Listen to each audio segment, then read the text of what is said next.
satisfação ímpar, porque aqui podemos nos reunir, Senhor, para Te adorar, neste ambiente, neste santuário de adoração.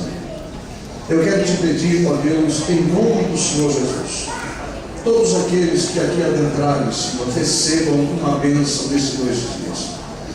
Senhor, que a Tua palavra tenha um espaço, que nós possamos dar abertura, Senhor, ao Teu Espírito Santo e assim sermos abençoados, ó Deus. Quando na ministração dos louvores, ó Pai, ó Senhor, inspira a cada um, Senhor, nesses dias, para que nós possamos sentir a doce presença do Espírito Santo.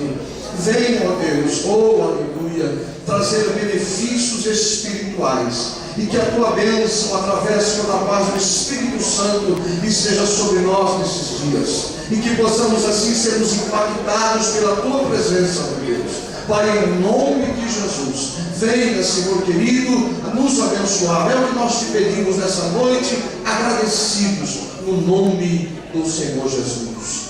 Amém. Amém. Aí de pé, meus irmãos, Marcelo, com a palavra. Deus abençoe você. Amém. Deus abençoe a toda a igreja. Os irmãos, tomem assento, por favor.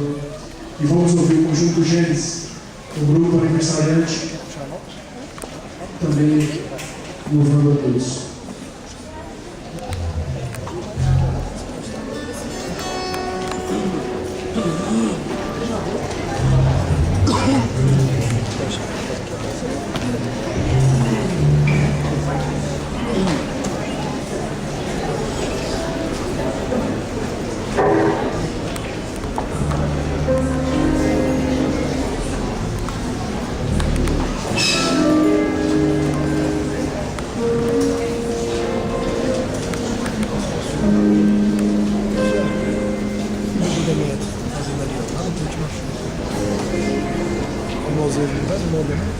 Coisa, né? Muito bom.